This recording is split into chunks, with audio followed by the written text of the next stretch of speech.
You're listening to the Media Man Dan podcast. Let's rock! Are you tired of not listening to good music? Is everyone making fun of you for having weird musical taste? They say, wow, look at that wimp over there. Look at that pee-pee poo-poo head over there. Hi, Discount Nazgul here. Are you worried about your music sounding so weak that everyone thinks you're a little baby boy? Come on down to Nobody Bandcamp. See right here. See that? Crazy. I told you. You want a riff? There it is. You want face-melting solos? Think fast. Here's a solo. You want whatever the hell this is? We got discounted prices. We slash these prices down. Our prices are so low they don't even exist. It's free. What are you waiting for? Get the hell down to the Bandcamp Nobody Guitar. We got free music. I'm doing the delay myself. We're so cheap over here. Come on down. This thing right here is free. I'm just giving it away. Here you go. You got it. Here you go. You want it? Take it.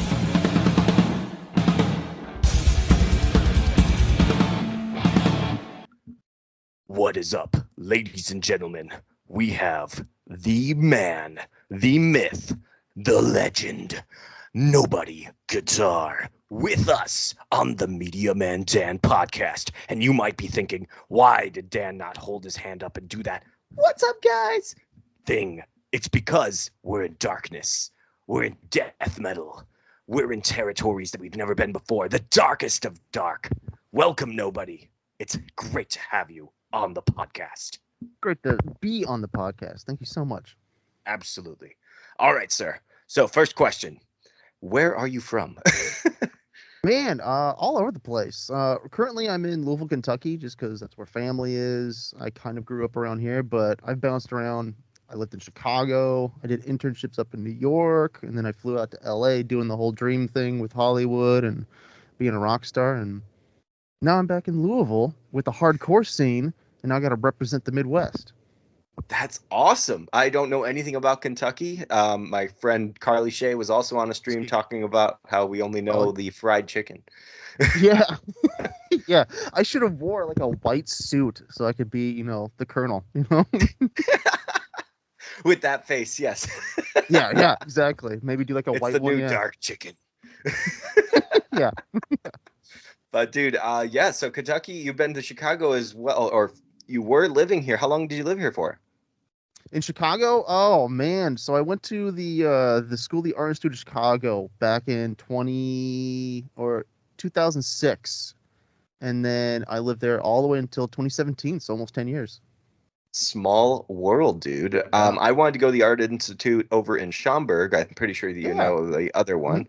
And my plan was to be a producer. Obviously, it is not working out, but I did have. You know what? Don't even worry about it. You don't have to aspirations. be like this top tier producer like Steven Spielberg or anything. You're doing it, man. You're doing it. Yes, exactly. I'm doing it in the free way. Yeah. Yes. Yeah. I'm saving myself $40,000. Oh my God. You don't even want to know how much I'm in debt.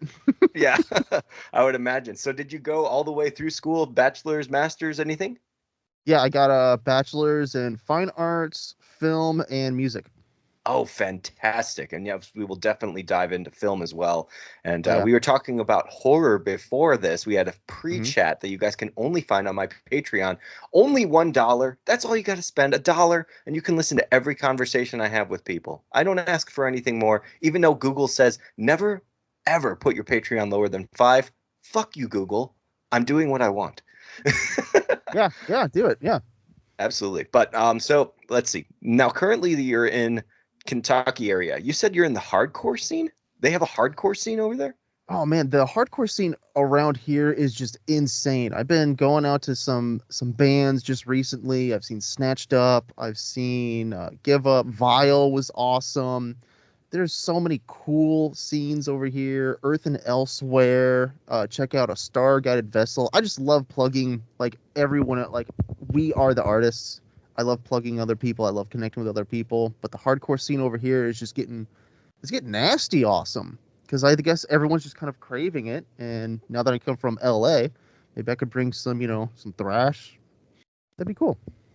Absolutely, man. And for the edit, I'm thinking of right now while you said that, I was like, I'm probably just going to have all those bands pop up and then I'm going to have your Yes. thing that goes technology.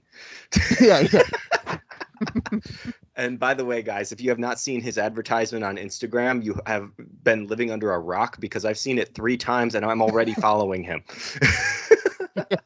Keeps coming up and I have no problem with it. Every time I laugh so hard because I'm just like, this is exactly my type of humor.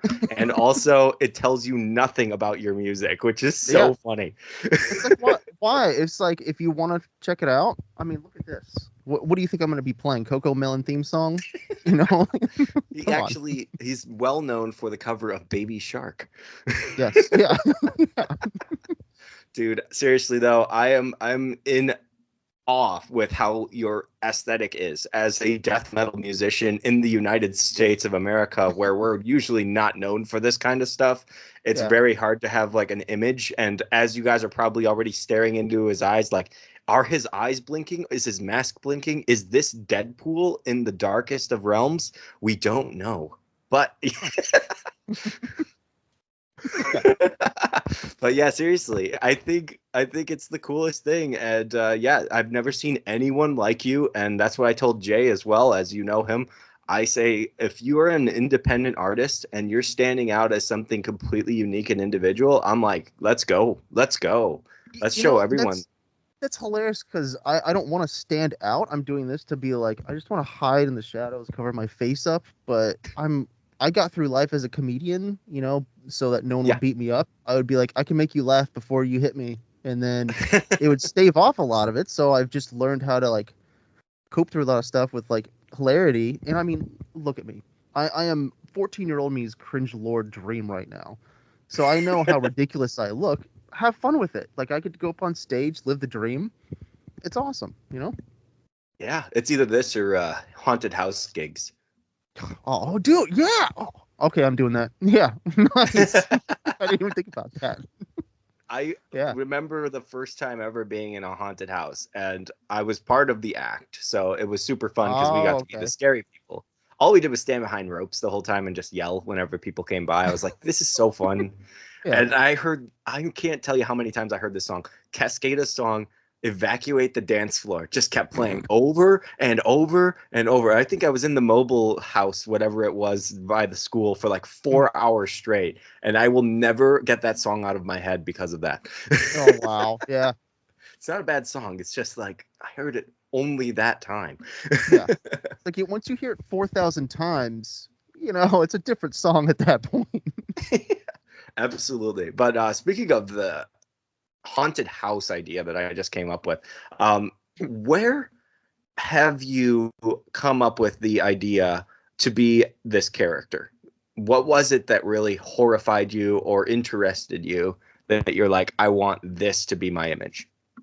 So I don't know if it was like a more of like a conscious, like, I want to wear this face, I want to wear this cloak. Like, I love Lord of the Rings, so I love Nazguls. I mean, I always grew up. I obviously Slipknot, Mushroomhead, Mick from Slipknot had that really cool mask. But really, it was more of just like, I kind of just didn't want to be the forefront of anything. I didn't want to be seen. So at first, it was that. And then it was my face, but this would always fall down. So I'm like, I need something here. And one of my huge idols, Buckethead. I mean, I think I got an album of his back here. I really like that idea of just like, once you put this on, you could be anything and not worry about hiding. So if I mess up on stage, I can still go to the back room, green room, derobe, and then go get a whiskey and be like, oh, that dude just fucking choked up there, right? Am I right? That's so true. That no one would possibly know your identity if they're not behind the scenes. Yeah. And that's the best part of your name. How did you come up with the name? Oh, man. I think the name is a little bit more personal and hard-hitting. I mean, you just... Going out to LA, Chicago, New York, I worked everywhere just trying to make a name for myself. Never worked. And a lot of jobs, I mean... You'll be putting out application after application. You'll be putting in your hardest work you can. And when people tell you you're a nobody too much, you kind of, embrace it. Be the Batman thing where it's like, he's afraid of bats, become that. If you want to become the thing people tell you to, why not? Strip my whole actual Yeah. name out of here. I'm not going to be famous anymore. So this is what I got to keep. I feel like I'm kind of cursed and blessed with this now, so I'm going to stick with it and just, live it up as much as I can until I can.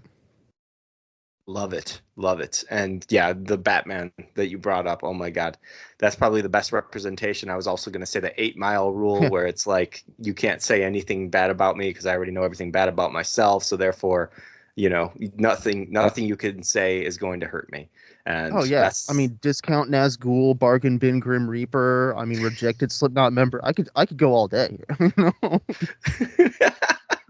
Yeah, Slipknot mask from Spirit of Halloween. yeah. Yeah. I love it. But dude, so my biggest question for you as a horror fan, as a movie fan, what is one of your favorite horror movies? What's your favorite scary movie? Oh, it is The Thing by John Carpenter. John Carpenter. Honestly, I have two favorite movies of all time, and it is The Thing by John Carpenter and oddly The Fountain by Darren Aronofsky. I think it's such a beautiful film. The music is so amazing composition-wise that I could do any kind of artwork to it if I want to write, if I want to draw. I'd put that in the background, as well as Silent Hill 2. I really, really love the OG Silent Hill 2. Got it. Darren Aronofsky, famous for what specific film that I would know as someone who just goes and sees the blockbusters? Requiem for a Dream, Mother. Yeah. Okay. Got it. Yeah, Mother I've heard of. Requiem for a Dream I still have not seen, but I was told I would be terribly disturbed. Yes. Yeah, and I don't know if I want to be. Like, I know that movies are supposed to move you in some way, but there's some times where I'm like, maybe I don't want to be moved like that. Right. Yeah. Today we had the option of putting on a horror movie. I was like, oh, we could watch Pearl, we could watch X, we can watch Thanksgiving, and I chose Shrek. It's I didn't know that was a horror. Yeah, it's not. It was like, I don't want to be scared. I want to have a fun day with a fun interview with nobody, and this is gonna get me hyped for it. So yeah, that's the. As a horror fan yourself, so The Thing being one of your favorite movies of all time is impressive, because a lot of people have put that up in the top 10, top 5. For me, I remember watching it the first time a couple of years ago, so I'm very late to the party. I've been catching up on horror the last couple of years, and Nice. yeah, it was great. It was a great movie. I just can't personally connect to it in any way that I would be like, that's my like top 10. But maybe the first time that you saw it, you saw something completely different, or were like so inspired by the crazy antics and the special effects work. Can't remember the director's name, but he's very well known for that creepy shit. Yeah, definitely. Stan Winston was more of the creature stuff, but it was Rob Bottin that really stepped up to the plate. John Carpenter was the one that directed that movie. I mean, he did the original Halloween, which I love that one. I love the one that just came out, 2018 one. Yeah. I don't like the other two in that new trilogy, but we'll get aside from that. It's the same as the Disney Star Wars. We like the first one and we forget the other two exist. Exactly, yeah. I can't forget it. No, those two exist, and I want to hate them for it. How dare you, Disney? Yeah, man. I accidentally was trying not to get the code for The Last Jedi. I was trying not to have it in my collection, and I saw Coco on the shelf over at Disc Replay, and I was like, oh, someone left the code in here. I can get Coco onto my thing, and I downloaded The Last Jedi. I was like, son of a bitch. Hell yeah. I was like, no, because I still have a shirt, and I'm just like, oh, forget the past, kill it if you have to. Yeah. But yeah, man, I'm not too fond of Disney either. I don't know if you heard me on another podcast. I don't know. You're wearing the shirt. I'm a fan of classic Disney. I like when they actually had spirit and style, and they actually gave a shit about their products, and actually didn't see them as products, but saw them as magical things that kids could attach themselves to. So yeah, definitely. Good times. But yeah, I could say Star Wars has shit the bucket, and it's sad. It's sad, but even Jon Favreau couldn't even save it. I mean, I watched one little clip from The Mandalorian, and it was as bad as watching She-Hulk twerk with Megan Thee Stallion. I was like, get the fuck out of here. And what do you do? Yeah. Yeah, No. I refuse to watch any of the newer stuff. I haven't even watched season 2 of Mandalorian just because, well, I got my personal reasons from a friend that actually worked on it, and I helped him get into ILM, and I'm left in the dust, But, Yeah. betrayal is, a theme of my life, I guess. But, I mean, I don't want to betray people, but, I'm going to betray you. Yeah, no, that's perfectly fine. You betrayed But me. I just can't, like, get into any more of, like, the Star Wars, Marvel stuff. It's just fatigue, and it's not doing good, especially Madam Web, the new Morbius, Oh right? my God, dude, what Sony does, it makes Disney look good. That is how bad Sony Damn. is at That doing is a comic book hard movies. verse right there that you got to put down, man. I mean, Disney was amazing at one point, but nowadays it's like, oh, it's just, I don't think anything can get worse. Then you go out and you watch, like you said, Morbius, Madam Web, Venom, Let There Be Carnage, and you're just like, what are you doing with your products? Like, this is terrible. I'd say Venom is like a discount version of me, which is saying a lot. See, the first movie I've actually grown to like because I can enjoy little parts of it, and it's so ridiculous, and it knows it's ridiculous. But the second movie, where he's just talking at the Margarita or whateverville, I don't know where they are, Mardi Gras. I was like, why are we doing this? What He's on just channeling earth? Bane again, and it's like, cool, we've seen that. Yeah, dude, I remember when they did the little teaser of The Dark Knight Rises in IMAX, and it was just like, and everyone's like, what is this, a Burger King drive-thru? I can't hear shit. And then they kept it in the movie. Yeah, and it's like, I didn't even get my Whopper from that. God damn. And they boosted his vocals. I think Cosmonaut Quickie. I don't know if you've seen Cosmonaut Variety Hour, but he always reviews film and everything. And he was talking about how like the Bane vocals are always turned up. So like they have to turn up the volume, then turn it back down for all the regular characters. It's like, then why did you do that? Just, let Tom Hardy's face show. What's wrong with Tom Hardy's face that he always has to wear masks in movies? Yeah, right? Yeah. Dude, It happens all the time. Bronson was amazing Tom Hardy performance right there. Bronson. Was that? You seen that? No, I have not. Whoa, dude, he plays like this huge, like, Bronson is like a character, real life character, and he got jailed, and what he would do is he'd grease himself up, and then he would just fight all of like the officers in the prison. It's insane, dude. That sounds insane. Was that Cell Block whatever? Is that movie? No, it's actually just called, I think it's just called Bronson. Yeah. Just Bronson. Okay. I was thinking Charles Bronson, and I was like, oh, Death Wish. I mean, I think he has the same name as that celebrity, and then it's funny because that real life character became a celebrity because of his antics in prison. Charles Bronson. Yeah. I learn something new every single day. And once again, guys, if you have not noticed, I am not looking at you because I'm looking at his eyes. They're that awesome. And if you guys agree with me, you leave a like on the video. You comment down below how many times you were staring at him and not me, because I promise it's going to be the whole time. I don't know. I'm addicted, man. Yeah. It's so cool. It is so cool. And all right. I think your eyes are beautiful as well. So there you go. Oh, thank you. Thank you so much. Wow. Oh, these little things. Yeah, right. Yeah.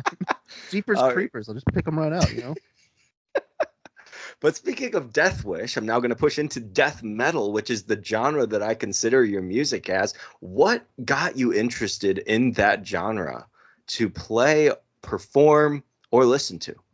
So, like, I really like the classic, like, Judas Priest, Metallica, Slayer. You got that classic thrash metal, just general heavy metal. And then I just kind of started, like, going further and further down I'm a guitarist, if you haven't noticed with, my decorations. And I doing the heavy metal and then just going technical guitar, you kind of find that there's technical death metal, and you get all these speed demons, you get all these types of like virtuosos in the heavy metal thrash area. And then I guess I never knew what to call myself because when I see death metal, it's like, whatever that kind of vocal is. But you Yeah. have like down-tuned guitars, just and I might get there one day, but I never saw myself as like a death metal, even though I think I do some death metal, some black metal, but I'm just making music at this point. It doesn't matter what genre it is. So where I'm at right now, that's what I'm doing. Yeah. So whatever sounded good, you would take styles from, and then you would say, let me put my own twist on it. And then you'd say, all right, I like what this is. And you didn't label it as any specific subgenre, which is fantastic, because then Mhm. you don't have to get a plane ticket to Norway to show Yeah. them that you fit in with the genre. Yeah, right. Yeah. And Norway, I wear Scandinavia. I feel like I wear my influences on my sleeve. I mean, I don't hide that I Slayer with this guitar. I mean, I've written songs that are like in the style of Gojira, Yeah. Metallica, and I do that. And if someone's like, "Oh, this sounds like an Arch Enemy riff," boo, and I'm like, "That's exactly what I was going for. I don't care. This is what I like playing." It sounds like an Arch Enemy riff. Boo. What? Why? Yeah, right. Yeah. Like, Arch Enemy's guitar work is insanely good. So much so that I'm pretty sure anyone that doesn't like screams can handle their music. Like, that's how great they are. They're one of their newer guitarists, Jeff Loomis, has been for maybe a few years now. I mean, I idolize him from Nevermore, and then he did Conquering Dystopia. I think is one of the best technical death metal albums of all time, in my opinion. And Wow. this dude is just phenomenal guitar player, super fast. I mean, I rip off some of his licks because I'm just like, this is amazing. I got to do my own spin on it. Yeah. And I mean, Arch Enemy, if Jeff really wants to leave, talk to me. All right, let's go.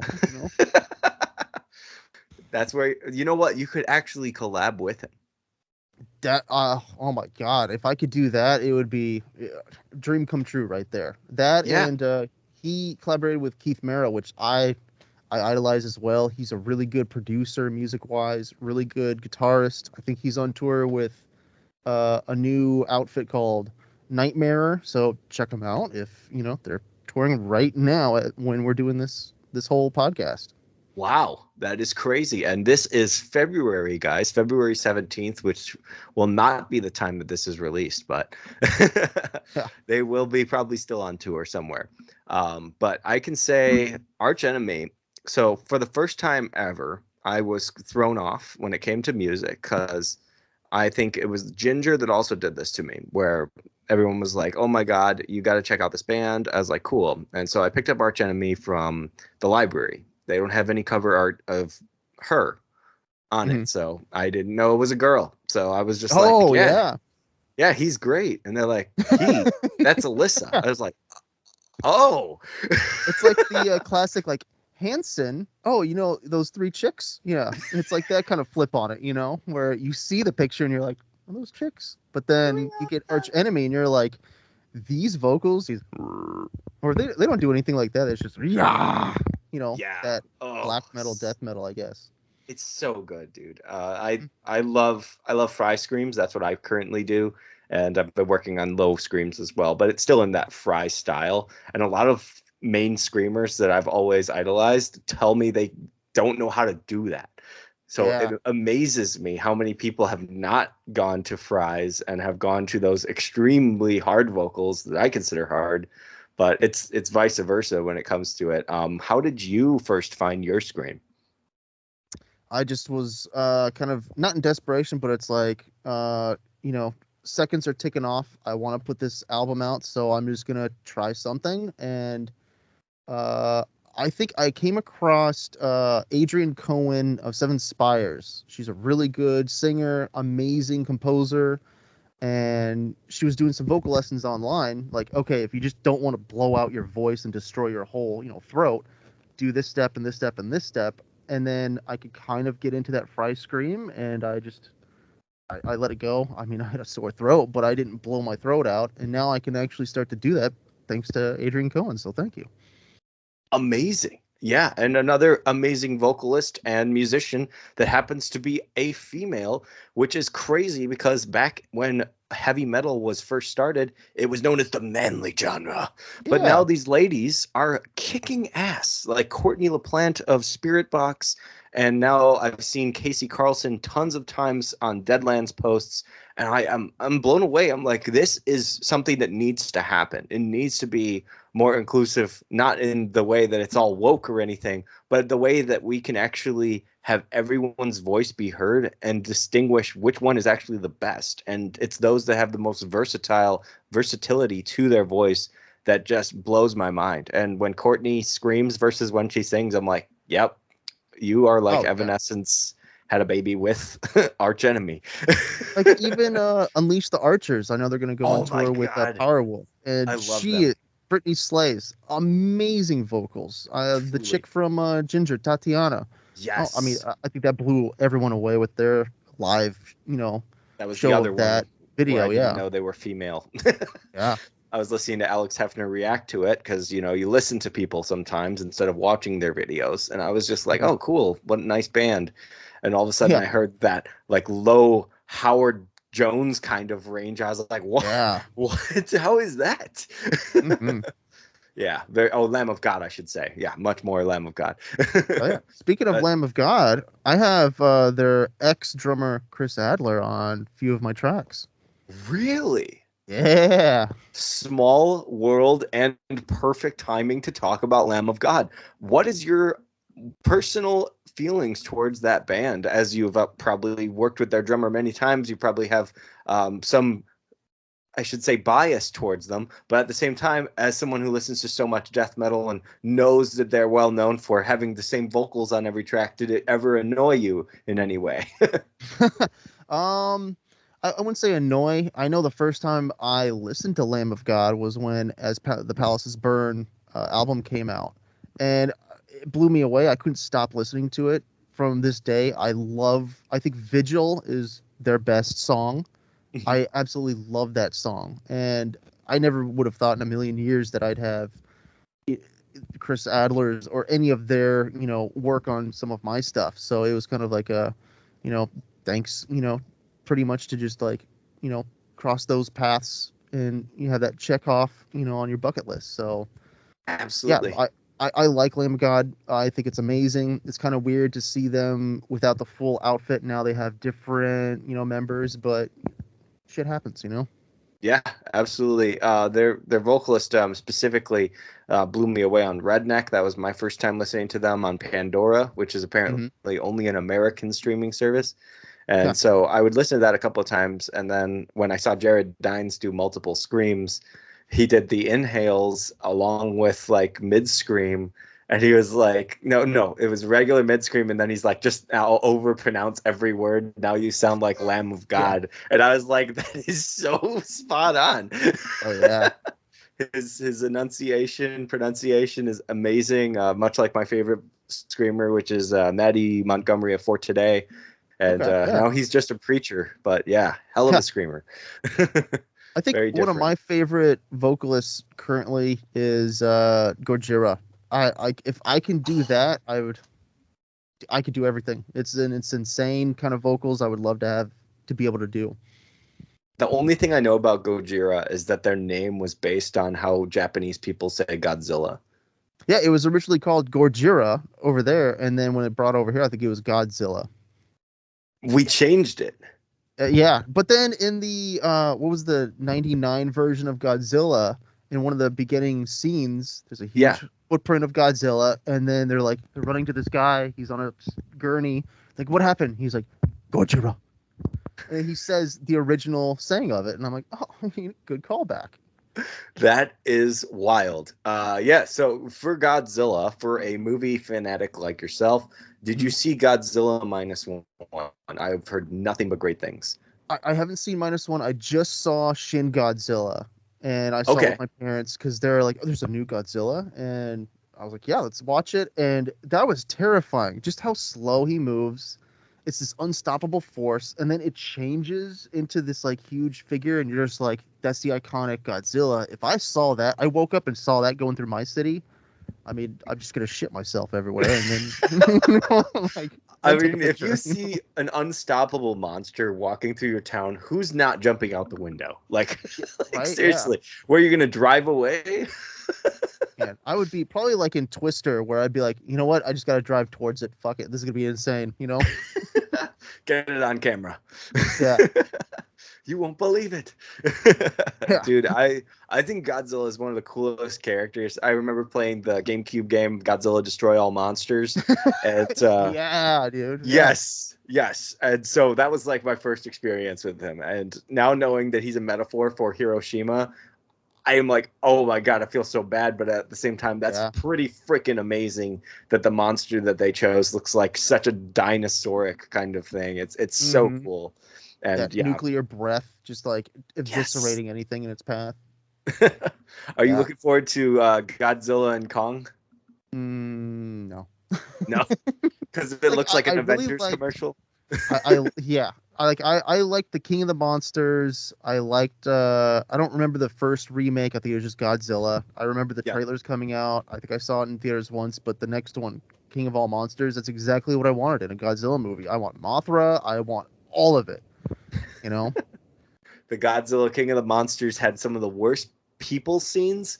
And Yep. as most Godzilla fans say, that you need to have good people scenes in order to have a good Godzilla movie. Like the 2014 one, they say they didn't do it right. I am catching up on all these Godzilla movies one by Yeah. one. I'll probably have to go all the way back to the beginning. But Oh my either god. I way. wouldn't even put you through all that torture. There's so No. many of them. There's the Son of Godzilla meets Yep. Son of Kong, and it's just, you know, it is what it is. You know? It's an endless nightmare. Yeah. But I will say that Godzilla, like I said, he's such a cool character. I've always been more fond of him than Kong. Kong, I've never really had any connection to. I know that he's an iconic character that stands on the top of the Empire State Building and holds a lady out. That's all I know about King Kong.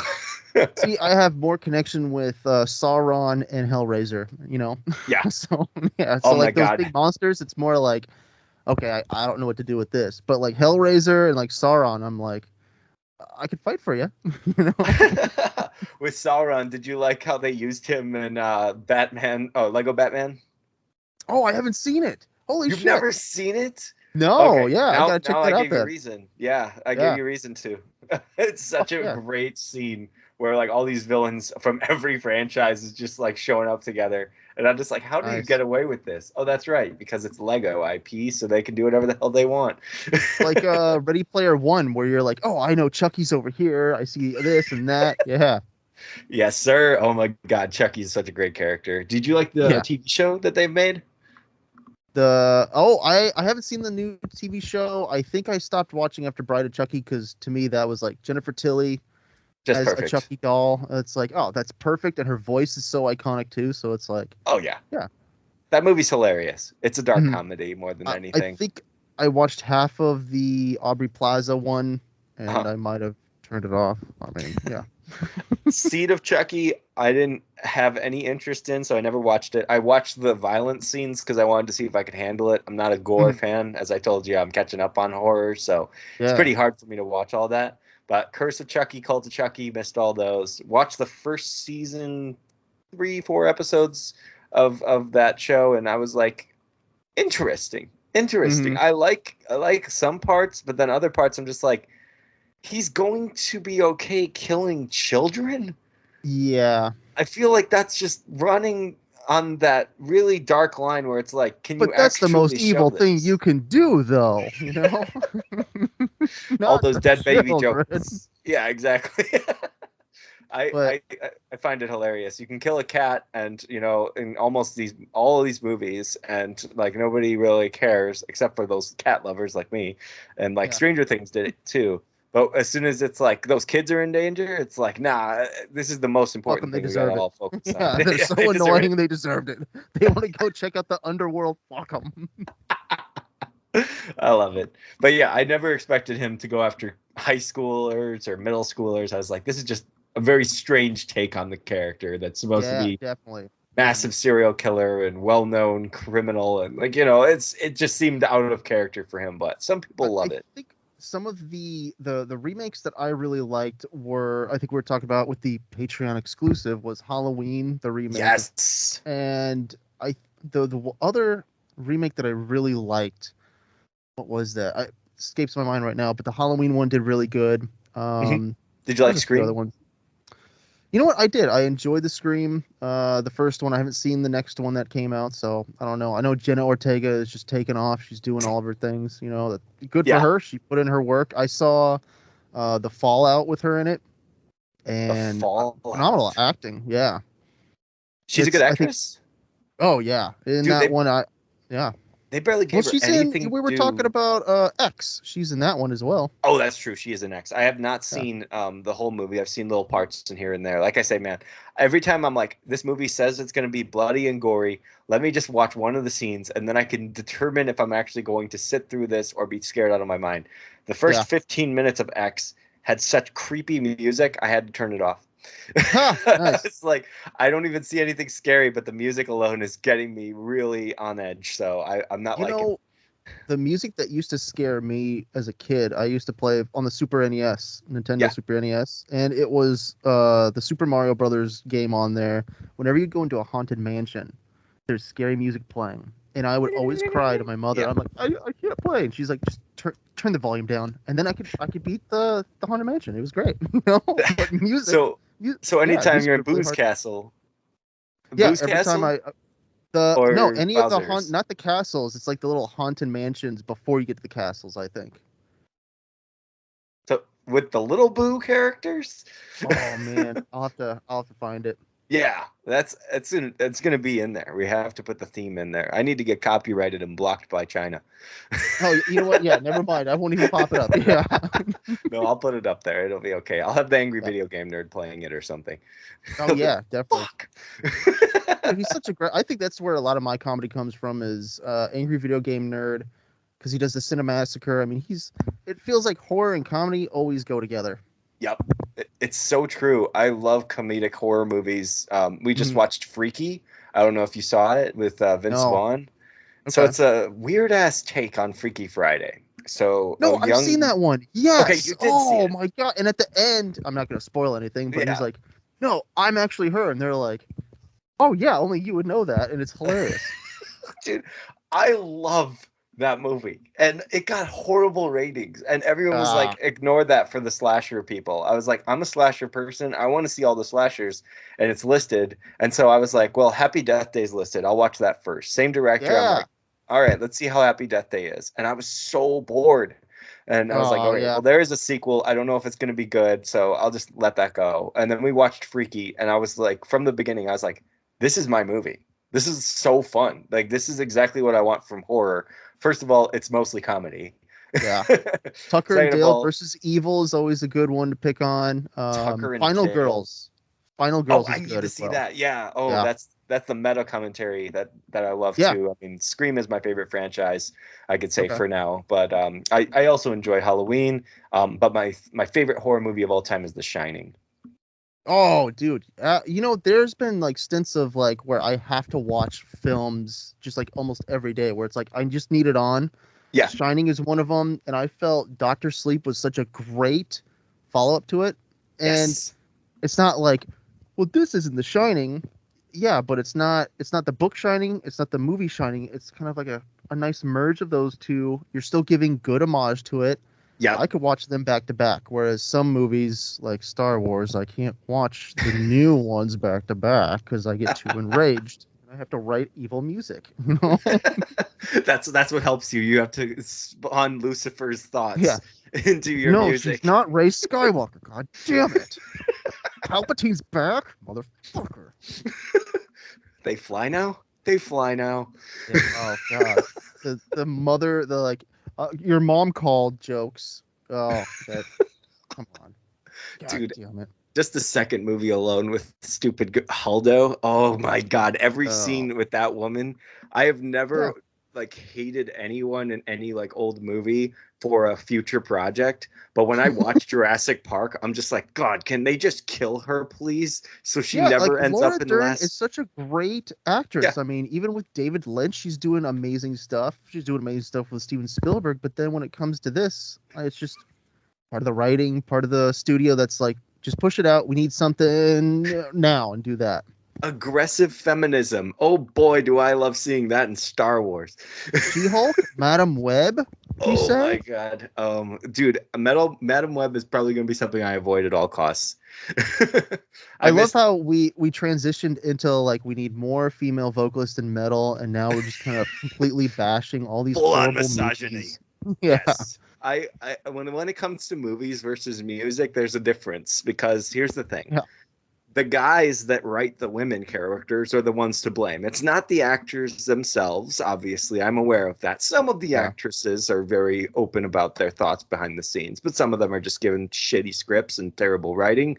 And, you know, that happens. I'm not going to blame them. I can blame the people involved. However, I will blame the character. Whoever that character is absolutely should be destroyed. And whoever said Leia should fly back to the spaceship is insane. You're insane. I hate Mhm. you. Yeah, I just like Mary Poppins it. Yeah. she passed away at that time, didn't she? She died before that movie came out, and I'm thinking, okay, where are they going to kill off this character? This would be And a then good time. Nope, yeah, she's perfect part. flying through space. Oh, they can kill her here.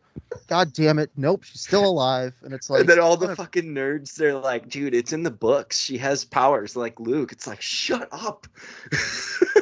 There's nothing yeah. in the books. How about this? How about you write a compelling, awesome character like Finn, and then you make him not fall in love with a random character that we don't care about for an entire movie where she's getting most of the spotlight, and we put Luke to the side and then kill him off. How about you don't do that and make Finn the compelling character that actually gets to be the hero at the end? Therefore, giving the diversity, you'll have a woman, you'll have the black guy, you'll have the Asian character, and they can all live happily ever after if you don't change the director. But instead, they were like, no, Ryan Johnson, we want you to do it because JJ's paying us too much. I felt so confident Ryan Johnson was going to do amazing. Brick was such an amazing thing. His directing in Breaking Bad episodes, phenomenal.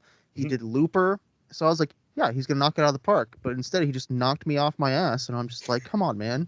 Well, behind the scenes, it's probably a lot of pressure on him from Disney. Disney always Oh, changes yeah. everything. They're like, well, the current narrative says this, so we can't have this anymore. Let's change that. Let's make sure that we need Asian representation. It's like, listen to me. No one cares. You have people in space with British accents. Why the fuck would they be British if they're not from Britain? Like, how does that not come to people's minds? It's like, it's the simple and easy things like that. And they're just like, no, I no, want Klingon representation in Star Wars. Okay? no. What is it? Yeah, Wrong yeah, hand. right. There we go. Live long and the Force be with you, Han Solo. Whatever. Oh you know. my God. Yeah. The Trekkies, all the Star Wars. What are the super Star Wars fans called? I don't even know. Doesn't matter. You know who I blame for shitty female writing is Zach Braff. Thank you. Zach Braff. Have you seen I've- Garden State? No. Natalie Portman. Basically, Natalie Portman's character is just there to service his character and his fantasy. And if you watch it today, to me, it is a horrible film and it's cringy. But back in the day, that was the very popular thing, so it made sense back then. Crazy. The Manic Pixie Dream Girl, I think, came around that era. And you were talking about Natalie Portman. Natalie Portman is a phenomenal actress, but I really love Absolutely. her in all of her rap songs with The Lonely Island. Yeah. Drink till I'm sick. Yeah. I'm actually a mother now. Yeah, I know. Oh man, Natalie I love Portman, love the her. mother. Yeah. yeah. And it's like Star Wars, we just transferred out of it, but now we can go back into it because Star Wars is involving Natalie Portman. You know, she's Oh. kind of important as Padme Amidala, kind of Oh important. yeah. Got a little bit of a scratch on the back, made Is she her a coming in to hot direct celebrity. or produce? I don't even know what she's going to do in anything, because what they do is they take nostalgia bait and then they bring all of us millennials and Gen Z, not Gen Z, Gen X and all of those people to come back and be like, well, if I like one character, I'll like the whole thing. And so they'll probably bring her back. They'll probably bring everyone if they do another Star Wars thing. But I think that they said they're focusing on Rey again, which is Oh yeah, I heard that, but I think they not just great. shot it down like last week or maybe this week. So yeah, yeah. Thanks, Thank you. Palpatine. Yeah. Yes, exactly. Palpatine has not returned. No. Do And it. we don't Bring have it to play back. Fortnite to figure out how we do Oh my God. Fortnite's ruined us all. Dude, it has. But I remember I liked Fortnite originally. I was in season 2. I started playing that a little bit. I suck Yeah. at these games anyway, but it was just fun to see like building and stuff like that. I was like, oh, that's interesting. You know, not Yeah, a like lot of I games think do back in that. 2017, 2018, that's when it was in its prime. And then Yeah. once it had that whole like, we're gonna have 100 celebrities come and fight, 50 other influencers, and I was like, okay, cool, that's the peak. Get out of there. But it's not the peak. Yeah. We have Ariana Grande doing concerts in there. It's crazy. And then they pulled the Saints Row. They pulled the GTA move where it's like, let's make everything super cartoony. It's like, why? Yeah. Why? Just keep the it's same so shit. weird because it's like it's cartoony for kids, but then you have guns everywhere, fighting. Come on, man.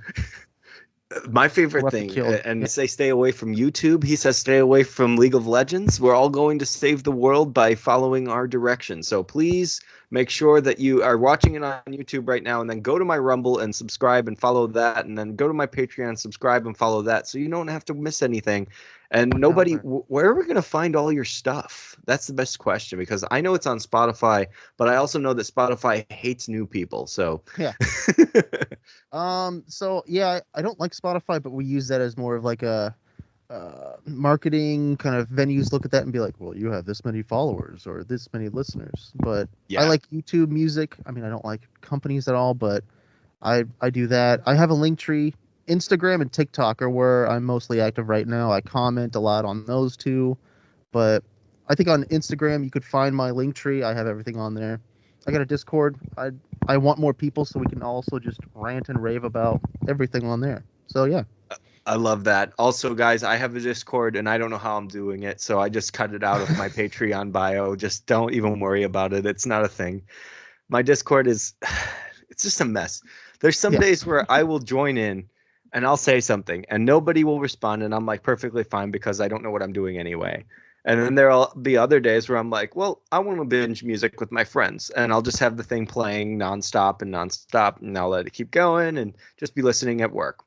And then I'll go back and I'll look at the chat and I'll be like, imagine I get a new patron that wants to join my Discord and talk with me. And they just have to go through like 50,000 songs that just played to find the last conversation. And I'm Mhm. just like, wow, I am not going to be good at this. Just cut that thing from the bio. Just don't do it. But Yeah. I'm guessing you know how to do Discord and you know how to have conversations. And I'm totally going to join yours because you'll be able to teach me how to actually run a community on there. I've been so confused since the first time I ever used it. They were like, "Oh, you have to add a bot." I was like, "What's a bot?" And they're like, "Well, if you Yeah. go online, then you can add a bot, and then the bot will join you in your Discord server."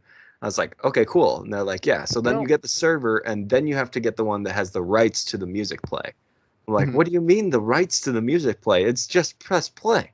They're like, "No." I'm like, "What about the links? Can anyone play links?" They're like, "Well, sometimes, but sometimes it's not."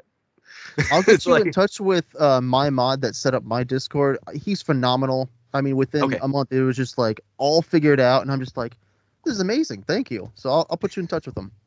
awesome. I would appreciate that because yeah, I if I want to run a community there, I need to delete a lot of old stuff, and it's not like Yeah. I was super edgy or anything, but it's just like it's so random and out there.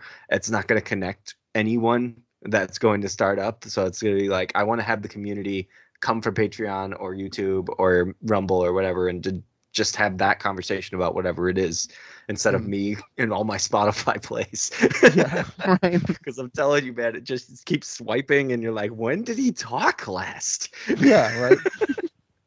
All of Dead by April's discography had to play. I'm sorry, it was important. They're a great band. So for the last questions, first thing I need to know, how old are you? Because you said that you were in college, and I can't remember what year you said, but I was like, oh, okay, wow, a little bit older than me. Yeah, the person behind the mask just turned 35. I guess 35, okay. nobody is immortal and living forever, soulless. So yeah. Dude, you should be a Mortal Kombat DLC. Hell yeah. The like bargain bin noob sabot or whatever it is, You should be like that Terminator pack. You get the nobody Oh pack. yeah, that'd be cool. Yeah. Yeah. The heavy metal pack. I should be one of them. Mick Oh, that from would be sick. Slipknot should be it. Yeah. Yes. Oh my God, yes. Okay. Dude, we'll bring in And then- Buckethead too. He'll just throw chickens everywhere. It's great. Okay, let's go back to Buckethead because you were talking Yeah. about him before and I didn't even bring it up. He's one of the most well-known artists with the longest discographies of all time. I have Yes. never heard any of his albums. You've probably heard all of them since you Oh, are a wow. super fan. Mhm. What is one of your favorite albums by Buckethead? So if you want calmer stuff, I would say No. Coma.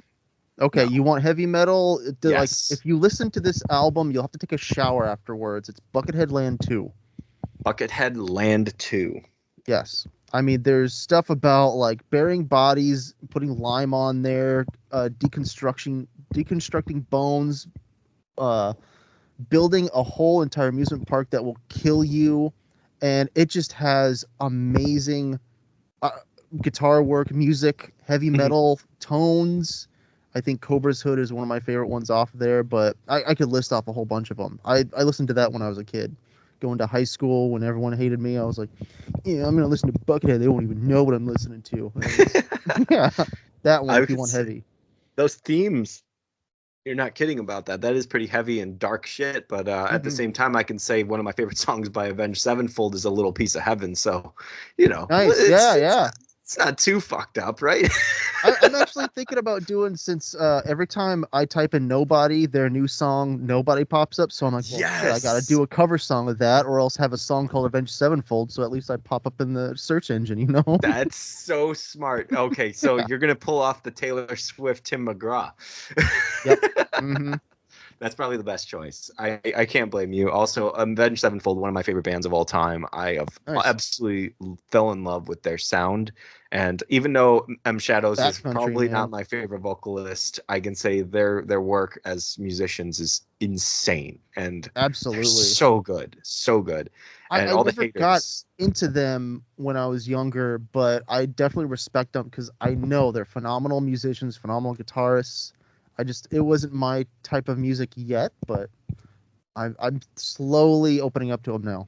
Yeah, was it like metalcore at that time, or were they doing like their Mhm. self-titled? Yeah, I think it was metal. Backcountry, I think was the album. Oh, okay. City of Yeah. Evil. Oh my God, dude. Okay, that yeah. album is awesome. The only issue is that's when Matt was like, I know what I want to do with my vocals. Yeah, I didn't like the it wasn't my thing. He was like, I want to sound like a cat that's getting stabbed slowly. Like, why would you do that? And it's funny you say it's sounding like a cat, and yet I like, everyone says Dave Mustaine from Megadeth sounds like a dying cat when he's singing, but it's like I like that stuff too. So maybe now I can make that bridge over and get into, Backcountry, City of Evil, or whatever it is. Yeah. Yeah. Oh my God. So Megadeth, I've only had one experience with that band, and it was my uncle showed me them for the first time ever. It was what was the song called? Symphony of Destruction. Oh yeah. I used to And it- know how to play that just completely through. I love Really? that song. Oh Yeah. hell yeah. Okay. So I always told myself, I was like, the vocals sound like this. And so I'm going to go back in time because you can remember this. That's what I love about people that are around my age as opposed to the youngins. They don't know what I'm talking about when I say, you remember ringback tones for our flip phones? Oh yeah. Dude, there was this one chick that always had a crush on me, and we would always talk, but every time I would call her, she would let me wait to listen to her Rock on Tours, Steady as She Goes, and I'm like, I fucking hate Jack White so much. Maybe that's why I didn't really want to date her. Oh, that's great. That was the reason. It's because of her ringback tone. Hilarious. So my ringback tone in that period of time, 2005, 2006, was originally High School Musical. You might see the little poster here. Oh yeah. Oh my god. Okay, so I would prank all of my friends and be like, okay, I found this really cool movie. We're gonna watch it. And I would splice in the very beginning of High School Musical 2 before every single movie we'd watch. And they're like, dude, you gotta stop doing this. And I'm like, sorry, I'll every time I'll do it. I love it. But yeah, so the High School Musical soundtrack, I was so used to that. And so my uncle was like, let me show you what we've been listening to, because he's a wrestling fan, or was a wrestling fan. I don't know if he currently is. But he was like, let me show you the song that one of these wrestlers comes out to. And he showed me Symphony of Destruction. And so in my mind, I heard the vocals and I thought they were so powerful and just so booming and so cool. And so when I finally heard the song and I got it for the ringback tone, I was like, oh. What? Yeah. What? Oh, like he does sound like a cat. It's kind of weird, and he does not have the best diction, and he's definitely an interesting fellow. But I can say that, I am a Metallica head, and you have the choice of Metallica versus Megadeth. I know that that's a big controversy, but James is just he's cool. I just love his voice.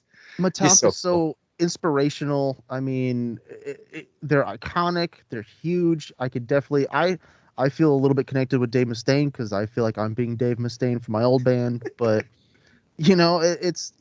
I feel like if you want the technicality, definitely go with Megadeth. They're a musician's band, whereas Metallica is like for the masses. You like metal? There's a band with metal in the name. Do it, For the longest time, I thought they were the creators of metal. Yeah, like, right. Called Metallica. That's obviously because they created metal. I would tell people that all the time. And then it's they're just like, no, no, Death creating death metal, or Venom creating black. Yeah, Venom metal. Yeah, Venom metal. Yeah, that has to be a thing. Someone please create a subgenre called Venom metal. I'll do it. Yeah, that would be sick. And then thrash, I never understood it, but then when I heard a couple of songs from Metallica, I was like, okay, cool. I had Master of Puppets on CD. I didn't know really how to get comfortable with it. I was just like, these songs go on for too long. I was not a guitarist. I've never played, so I was not impressed. the first time I heard Master of Puppets album, someone's like, this is the heaviest stuff I've ever listened to. I listened to it, and then there's like acoustic breaks, and I'm like, okay, when's the heavy stuff? Like, what? I want heavy because I had Slayer before then. Yeah. Going from Slayer to Metallica, you're like, what? But it took me a while to get into Master of Puppets, and then I refound them, and I was like, this is amazing. And I play Battery all the time. It's so good. Oh, Battery's a great song. Oh my God.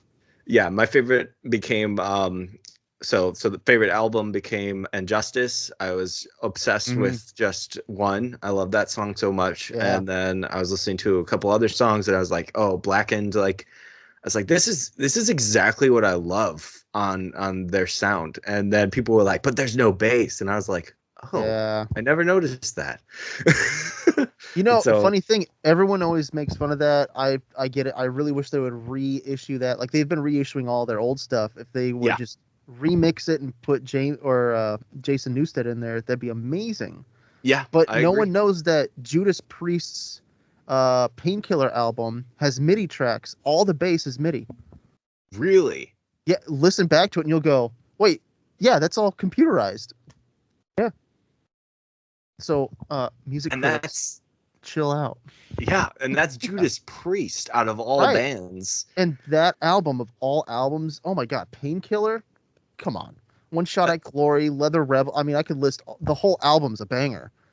But there's MIDI in it, and no one wants to talk about that. Yeah. I already forgot. I had originally meant to type in the album that you were talking about from Buckethead. So let me add that, and then I'm going to add that Judas Priest album you were just talking about too, because you haven't heard Painkiller? Dude, I've never heard any Judas Priest album in my life. Dude, if you start there, all the other ones are going to be like, damn. So Painkiller, 1990. Okay, cool. Yep. And then for Buckethead, it would be Buckethead Land 2 is the album. If you want some good hardcore stuff, Filth and their song Chin Check, I can't stop listening to it. It's so good. I reacted to it. You I think I even like did a little fire icon on it. Yeah. Yes, sir. Yeah. Yes, sir. I could actually put that back up because that one had a cool thumbnail that my editor made. So I was like, I'm gonna keep that because it's sick. It has a great song. Modern deathcore has been amazing to me. Like there are some songs where you would usually be like, this is too heavy, but the production alone and the structure of songs, especially thanks to Lorna Shore and Mhm. Slaughter to Prevail, like it's just changed my whole perspective on the genre that I once Mhm. thought was Suicide Silence and Cannibal Corpse. I was Yeah. like, and Cannibal Corpse is death metal, my bad. But like I always thought Oh, it yeah. was like just that one type of scream and just always screamo screams. And Yeah, the nowadays I'm just gutturals like, now. yeah, it's so cool. And the first time I ever saw Asking Alexandria, it was opening for Bullet for My Valentine. And Oh, so, yeah. yeah, great lineup. And I had no idea what I was blessed with, dude. It was While She Sleeps, Asking Alexandria with Dennis. So it Mhm. was the Black album, and Okay. not the Black album. What is it called? I don't even know. I think it is called the Black. But either way, Bullet from a Valentine was great, but Asking Alexandria, I heard their song The Black, and I got so scared of the deathcore parts. I was just like, oh, his vocals are just like, "Arr, Yeah. I was like, what are you doing? Why? That's so scary. Stop creeping me out. And so when they went to the like beautiful harmonic, like melodic bridge, I was like, what the Yeah. fuck is this? Because I was blown away because his first of all, Dennis's voice is amazing. Dennis Stoff, if you guys don't know who that is, he is a gifted vocalist, and I want to figure out why he doesn't do more, like why he doesn't have his own solo work. He's insanely good, but his live performance, it got me so scared of deathcore that I was like, I'll never listen to this. And I didn't even know that Asking Alexandria was metalcore. So Yeah. I was like, damn, I did not get used to that. But there's a new album that just came out from the Wise Man Sphere. Literally heard it yesterday. Okay. Blew my mind. I was so Oh, yeah. impressed. And it's my favorite guitarist and producer for modern metal. His name is Lee Albrecht. Okay. Highly recommend that album, bro. I don't know what the album is called. Let me get that name. Wise Man's Fear, you said? The Wise Man Sphere. Yes, Hell yeah. he's That's some shit, dude. dude. Music is a phenomenal thing to connect with people, Hell yeah. and that's actually a perfect thing to finish for the end question. Mhm. I'm guessing you were bullied a lot. I was bullied a lot as well. Both of us became either extrovert or introvert. I'm guessing you're introvert based on the mask. Oh yeah, definitely. Big time. But what was it that built your confidence to be at the level that you're at now, where you're not only just happy with your music, but you're found your sound, you found your image, you've created your character, and now you're like, fuck you, I don't need to listen anymore. What brought you to that moment? I think it was I didn't realize my talents as maybe or a skill set of a guitarist until maybe last year. I would say when I was doing my first EP, I was just doing, practicing, and I was like, why isn't it that I've always thought when I watch guitarists on YouTube or wherever, it just looks so fluid, like they know what they're doing. And I was practicing one day and I was like, but I'm doing that now. And now that I don't have my past band to, I'm gonna say some mean stuff.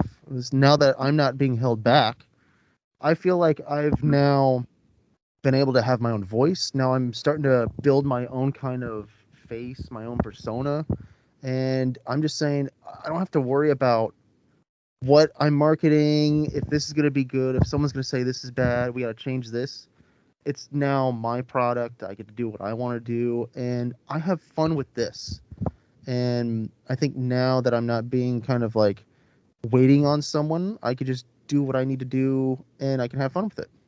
Hopefully Wonderful. that answers it. Yeah. Yeah, no, that's sick, dude. And when I was talking to Jay about his work Yeah, and Jay. Hell yeah. how much he's changed over time, and he was very timid, right? Like you Mm-hmm. had to introvert. I don't know if he was picked on as well. I'm pretty sure he was, but like he was so small and he felt so small inside. And even you can find it on one of his clips on YouTube. There was one day that I just boosted his confidence because I was like, listen, man, there's no one that's going to be another you. Yeah. You have your sound. And so when his sound changed, I was like, oh, interesting. But I'm critical. I'm always going to be critical, but I'm honest. And when he was like, well, okay, fuck me, I was like, wait. And back in the time, he would be like, oh man, this sucks. But we actually made like a hilarious like fake beef behind the scenes. I was like, dude, what if we did like I hate Jaden Canna? Oh, nice. Yeah. He's like, dude, that'd be great. I was like, man, I wish we could do that. And so we were gonna start the podcast like, hey Jay, I just want to say this was the worst thing I've ever heard in my life, and you should quit music. But it's sad because he gets that kind of hate on like TikTok and Instagram where they're like, I hate this. And like I'll jump to is like I'll be like, fuck that. This discount Grim Reaper is gonna jump in and just fucking slay these motherfuckers. Like, fuck you for being a troll. I'm a troll too. I'll defend my buddies. I love that. And Damn I've been right, bro. starting to use social media what its intended purpose is. Like I've reached out to you, we talk, I talk with Jay a lot, and we're just talking, doing stuff. Jay sends all of his stuff, and I'm like, I like this. Boost some of the treble here. Don't do this. Try this vocal dubbing, and like we just riff off each other. And That's I think great, people man. need to start doing social media how it's intended instead of like trolling everyone. Let's like help people. Just leave a like, leave a little comment, a fire emoji. It takes what, 2 seconds? Who cares? And you're helping the algorithm out. And you're fucking all these bigger name companies, these bigger name bands that don't need that bump in productivity. It's the little guys that need it. You need it. 100%. I need it. We all need it. We need a boost in some way or another. So I'm not opposed to the idea of a hater. I think haters are fantastic. If anyone wants to hate me, please hate me. Watch all my videos. Tell me how much you hate me. I really appreciate those 500 views. You're going to be one of my favorite people, and I'm going to give you the biggest kiss in the world. You're just amazing. But I learned from haters. Like sometimes they're like, this sounds like discount Lorna Shore. Like someone said that. An actual reviewer was listening to Born from Hate, my music video that was out, and he's like, discount or Lorna Shore a little bit. And I was like, oh, you know what? Yeah, I definitely was referencing that, so it doesn't come through. But yeah, I don't see that as bad. But now I could be like, okay, now I have to watch out for this. Dude, now someone's like, to be referred to, you missed this out, huh? Yeah, to be referred to as anything close to Lorna Shore is a compliment. Right, so I'm just like you diss somebody and you're like, you sound like one of the greatest bands of all time. Yeah, right. If someone's like, oh, okay, a shitty Buckethead, and I'm like, dude, that's exactly what I want. If I can be anywhere near the same conversation as like my idols, even if it's just like shitting on me, I've reached the goal. I've done it, you know? Oh my God. Jay usually would quote some of his favorite emo artists when he started up. Mm-hmm. And he would always say, like, I always feel like this person. And I can't remember the name of any of these people because you wouldn't believe it. But I'm a normal guy who had bullies and didn't have an emo phase because I was the Disney kid. Yeah. Dude, I gave it away. I got beat up so many times because I was always moving around the country. I was always the new kid that I learned karate and became a black belt instructor because I needed to fend off just assholes always trying to beat me up. Wait, hold on. We're talking karate now. You're an instructor as well? I used to be, but yeah, I used to instruct. I was a black belt instructor, and I would always do the kiyas. I do all of that. And what karate? I don't know how to say it. Krav Maga, Krav Maga, Kundo, judo, Kenpo. So not Taekwondo, not Muay Thai was a big thing, school. Dude. When Tony Jaa came out with the Protector, oh my God, and Ong Bak, like that was my idol, and I was like, I'm doing Muay Thai from now on. Holy shit, you know 10 times more than I do. I was instructing for like 5 years, bro. And every time I go, like when we were going out on tour, I was like, okay, just in case, I want to teach you guys a few things of like, if someone grabs you, here's how to just with your thumb. How to bend a man's whole body to your will so you can actually just get the fuck out of there at the very least. Yeah, knowing your nerves, knowing each little spot, knowing the things that you actually can hit and cause real damage to. Dude, very important. We even had to fight some Nazis on our tour, on this tour here. Yeah. They were skinheads, I'm guessing, right? It wasn't the people that were like, hi, sick Kale. No, it wasn't. You didn't even think. It wasn't like any like a skinhead kind of guy, you know, but he had some patches that were a little bit kind of weird, and he was really racist towards the band from Bombay, India, System House 3-3. Even picked up the monitor and tried to throw it at the singer while they're doing their thing, and then we jumped in and we're like, we're gonna be the bouncers at this place. And then our drummer at the time just put him in a headlock, threw him out, And then security just beat the shit out of those guys, and they walked off. But yeah, we had some trouble on tour. Super physical altercations. That's crazy. I've never heard such hate in my life for especially Indians. I mean, Indians, out of all people, they cause the least issues. This was a phenomenal chat. I knew it was going to be anyway, because just your humor alone, dude, I was like, yes. So I want to finish with the final question. Who is your favorite comedian? Ooh, man, that is a good one. I probably would have said George Carlin way back when. That's my guy. There's a point where I really liked Dane Cook. I mean, when he was at the top of his game right there. Oh yeah, Vicious Circle. Comedian. Yeah, Vicious Circle. Yeah, fucking great special, man. Bill Burr's always a good one. Yes. Louis Black. Oh my God, Louis Black. Yeah, I mean, I don't really follow comedians too much anymore. I know a buddy of mine's really into Red Bar, and he's really trying to get me into that. But I just kind of stay away from the whole comedian thing because right now it's getting crazy now with Amy Schumer, Matt Rife. I mean, I could go off on a lot of just weird comedians stealing from each other as well. I just saw the Cat Williams special with the Shea Club, and it was just really eye-opening for that. I got big respect for Cat Williams, none for Kevin Hart. So, Kevin Hart has been on a massive downfall ever since his Let Me Explain. Ever since that special where all he did on Madison Square Garden, like the most important thing for a comedian is to blow up to the level where you can play humongous venues that are extremely well known. Like we have Second City in Chicago, right? Yeah. Joan Rivers came from there. George Carlin had time there. A lot of comedians, classic. We got Robin Williams. If he played that Madison Square Garden, you swear to God that would be his best performance yet. Let Me Explain by Kevin Hart. I watched the whole special. I bought it. I literally returned it the day after I bought it. I was so disappointed. I was like, are you serious? There's no jokes. He's complaining on stage about his rich, easy lifestyle as if it's the worst thing. It's like, this is all first world problems. You're making everyone that's like, oh, we're black and we're oppressed sound even worse because the reason that you say all of these things about like how hard it is for you is because you don't have a voice, and now you get your voice and all you do is complain on stage. And if you are representing that culture as a whole for some racist white people out there, then how do you think that's going to look for the rest of the comedians that are actually trying to grow and actually are funny and fantastic? Dave Chappelle specifically. Like, I love Dave Chappelle. Oh yeah, I think he's one of the top ones. I know he's getting a lot of flack now, but like when he was in his prime, you couldn't touch him, man. Oh my God, a Chappelle Show. I still got the whole series, and including the bonus episodes that are not around anymore, that the Tupac sketch and shit. Oh my God, dude. Man, yeah. Does Wayne Brady have to choke a bitch? Yeah, classics right there. John Mayer doing the fight music for him, and everyone's thrashing out. Hell yeah. Play the fight riff. Play the fight riff. Holy shit, dude. I couldn't believe it. Yeah, like you said, the state of comedy has changed so much, especially with stand-up and stealing jokes, stuff like that. Do you like Matt Rife? No. I think he's got a big fan. Good crowd work sometimes, but I can't get into him.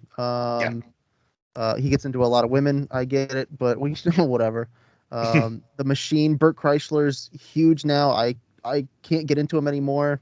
I mean, his one good joke was The Machine. Of him going to Russia, The Machine, and then now it's a movie, I guess. I don't get that.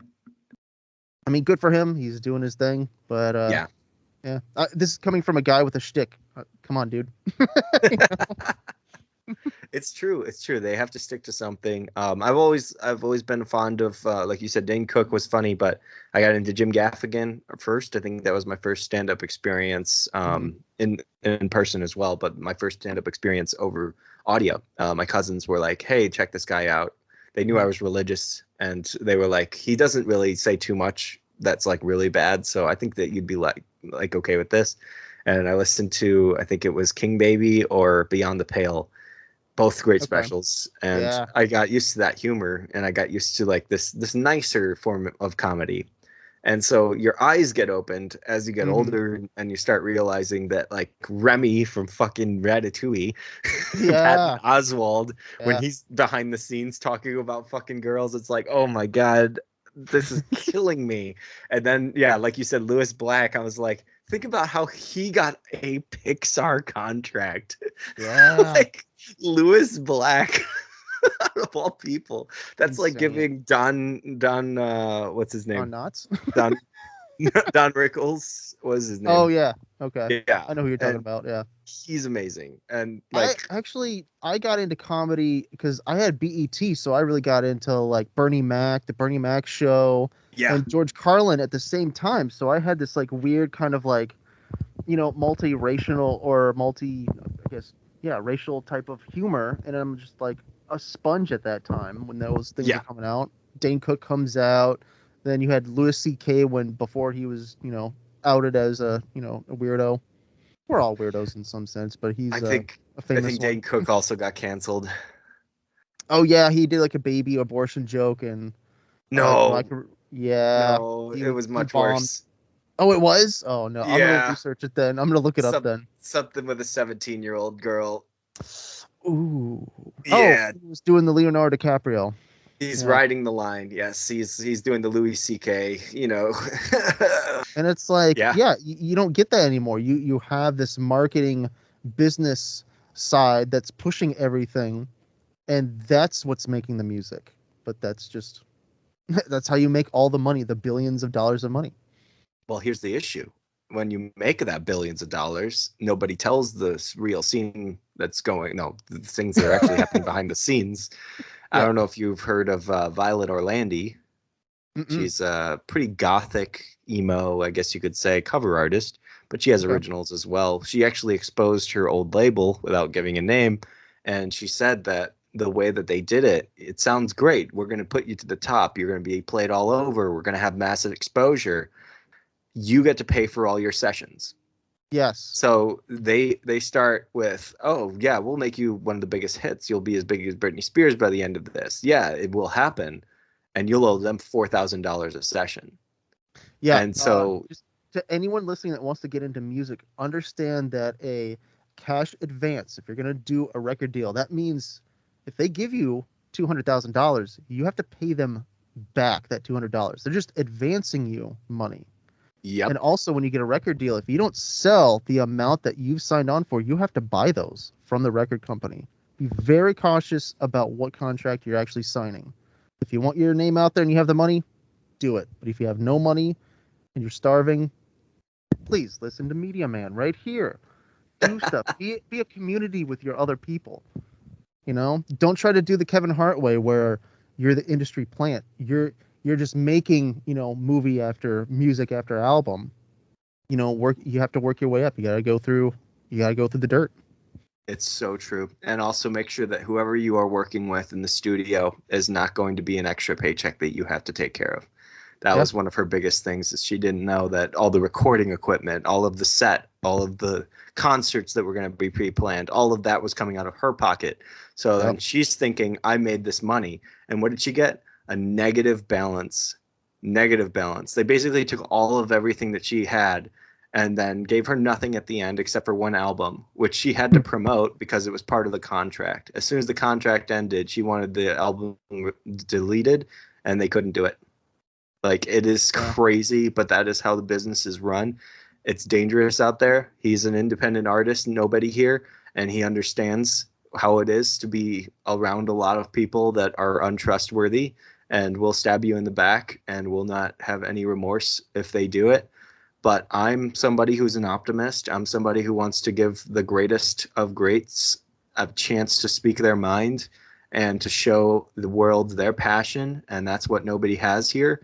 And we had a phenomenal conversation, which you guys can definitely support by just, going and hitting the like button, leaving a comment. That's all we honestly ask for. And we won't make you pay anything. And it costs us nothing, too, because we're smart business people that don't get screwed by this. We've been screwed before, so we know what we're talking about.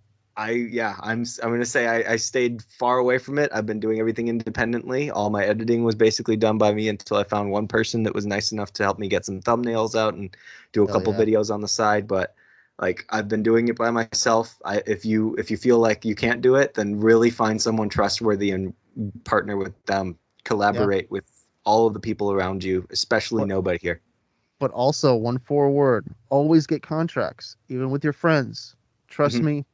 You're going to think, we're always going to be friends, but there's going to be one time. Plus, just trust me. Get contracts. Even you, Media Man. Oh, yeah. Get your contract. Oh, yeah. The only birds in this partner I have is going to be my wife. Nice. Yeah. Get that prenup. Get that Oh, that's a perfect ending joke right there. I love it, man. Hey, man, thank you so much for joining me for this conversation. I hope you had a great time, too. And I'm definitely going to have you back. We're going to talk with David when his album drops. That. I would love to talk just movies, horror, anything. This is fun. Oh, yeah. I love it, man. Oh, and thank you for being my first ever interview. Thank you. Oh, bro, you deserve way more than just me. I hope that you get as much exposure as possible from the greats. I mean, Joe Rogan should bow to you. He should be like, this is probably one of the most individually crazy dudes that can walk around wearing this awesome facade without that inner fear, without that inner insecurity that we used to have when we were younger. Like you said, your 14-year-old self would be so happy. But you're without all of that shit. It's no baggage anymore. It's that you're proud to be who you are. And nobody in the limelight right now can say that about themselves. I'm so broken I could do whatever I want at this point. He's been shattered into a million pieces. Just a million pieces, yeah. Rob Thomas wrote a song about him back in 2007. Yeah, right. All right, man. Dude, thanks for chilling with me. And everybody, I hope that you enjoyed the extra Patreon exclusive moments. You're going to see my little, number. I don't even know number. You're going to see my little image pop up. Whenever you see that, that just means it's those Patreon moments. So go on and see what we said. I might have been a little racist, and I don't care because I never apologize for what I say. And that is why you can never cancel me. And also, I make no money doing this. Yeah. Not yet, at least. Either way, man, dude, you were awesome, and I really hope the best for you and your music, and we will definitely be focused on your next release, whatever that is going to be. I'm going to make sure that we get a special episode for you. I'll get Jay on there. We're going to promote it as much as possible, and for right now, I will say that you are one of my favorite guitarists I've been able to find through Instagram. It's wonderful to hear your samples and your stories. I've absolutely been blown away. I even told you that before this interview, and I mean it, man, and I wanted to say that face-to-face because there's not a lot of people that impress me on a daily basis when a lot of people are stealing other sounds that they hear from other people. And I've noticed more and more every day. There's actually going to be another segment. Steal all the shit in the world. But the way that you play, the way that you care about your stuff, and the way that you're so specifically upset about the right things with the wrong people is the best. Yeah. And I promote all of that 100%, dude. And I hope that whatever shit you've had in the past doesn't hold you back from getting a phenomenal, successful future. Thank you, man. Love it. Absolutely, bro. All right, man. Rock on. I hope all you guys had a great time with this conversation, and I hope you have a great night and stay safe out there. Peace. Thank you for tuning in to the Media Man Dan podcast. If you enjoyed this episode, feel free to like and subscribe. Thanks for listening. Have an awesome day and stay safe out there. Peace.